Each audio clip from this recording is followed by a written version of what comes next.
Ladies and gentlemen, boys and girls, welcome to Dominion Gaming TV. My name is Wolf, and today we bring to you game number 3 of this best 3 series between these two opponents. But before I introduce them, introduce my co-casters and all of those awesome peoples like that, we have ourselves Pokemon. Hey. And Mayhem. Hello. Alright. Game number 3. That's so awkward, but anyway. It's okay. You have to flow with yourself and talk as if you're talking to thousands of people, but then you realize you're talking to yourself because no one watches your YouTube channel. That is the art of casting.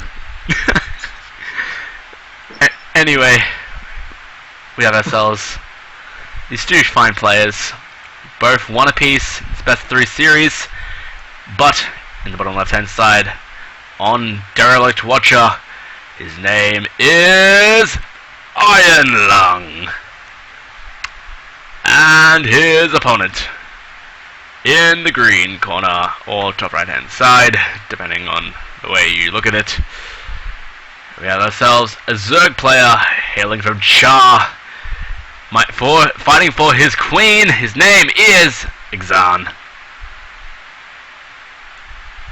Alright, so game number 1, we saw IronLung go for his 4 Trust expand into Storm's play, and it played off pretty well because Exan wasn't anywhere near as aggressive as he should have been, and reacting to that and realizing that, hey, he can't really deal with this. Again, he could probably go Swarm Host play. Wouldn't actually mind that on this map. It is a very good map for Swarm Host. Just setting him by right here, and then sending him to the third or down to the natural, or and just moving him in to this general region between third, fourth, and natural is really good for Swarm Host. But then again, Roach Hydra is also very strong because sick-ass concaves can be formed. Like, when I say sick-ass, I mean, like, insane concaves. So, time will tell what both of these players decide to go for. But in game number 2, IronLung went for a more of an aggressive style, opening up with a double Stargate 6-gate. And go for like an Oracle Zealot Sentry push. It was ultimately quelled due to Hydras being a thing, but he did end up sniping his opponent's natural expansion. So it did force Exan to try and build that back, but in the end he was able to take game number 2 away with an overwhelming Roach force, and with Storms not being that great against Roaches compared to his previous Hydra army. So yeah. Both of these players playing standard as standard. I see no deviation in either player's build just yet. I wouldn't be surprised to see a fast third base here from. Wait, no, this is a deviation. We do actually have Exan not actually having his third base up yet. In these past 2 games, he's had it down by at least the 4-minute mark. So yeah. Actually opting to actually get a whole bunch of drones for his natural before he goes and expands down there. The thing is, he hasn't taken any gas. I don't feel that he has any way to go aggressive. Because which takes all gas straight away. So, yeah, I have no idea. So, we do see the Stargate coming down right now.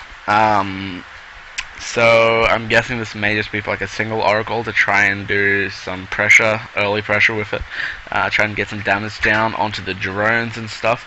But then again, it could also be for that Void Ray play that we were talking about before. And then again, we could actually just see him drop another one if he really wanted to. But it has been scouted by this Overlord here. So Overlord is going to explode and have a miserable, miserable death. But hey, what you gonna do? He scouted what he needed. He sent his stuff, his information, back to his brood or her brood or whatever female or sex. Sorry, a queen. No, Overlord is. So yeah. All of the stuff. So actually, it's just going to be for a few minutes to clear up the map of Overlords. Poor Exan not going to have any map vision for the next at least 5-10 minutes. But that's it.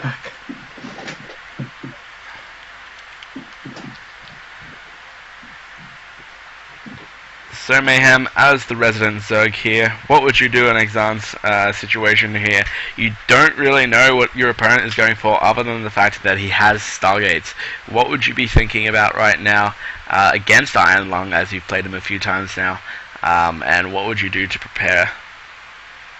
Well, I would have went for a 2-base Roach all-in, because I see that Iron doesn't really have much defense early until a little bit later in the game, so I think it would be quite successful.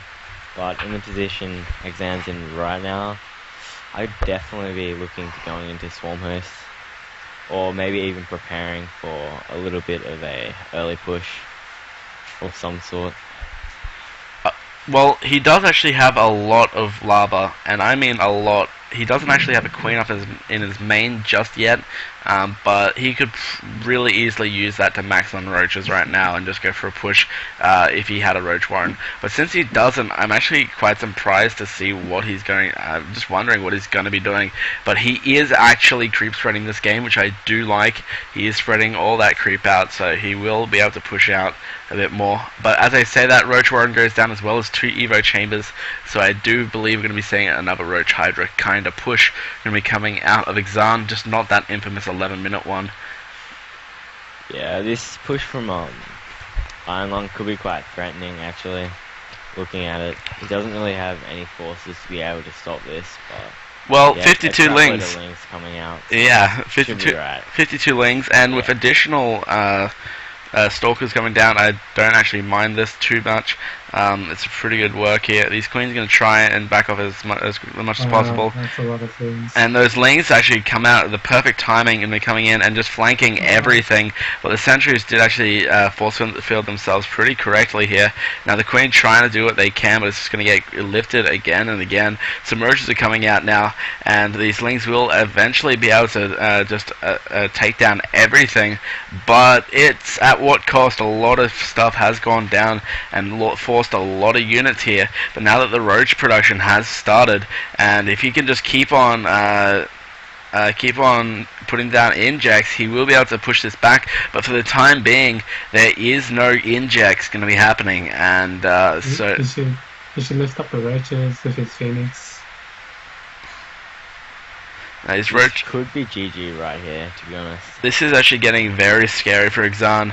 He doesn't have the lava to be able to produce the units that he needs, completely due to the fact that, hey, he doesn't have any just any lava. He can't produce any roaches right now or anything of the sort. He's gonna lose his mothership core. Yeah, I think it's GG. Mothership core does go down, but it's going to be very hard to come back from this.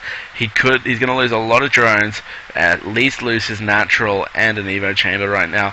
9 roaches are about halfway done, but GG is going to be called here. IronLung is going to take this series 2-1.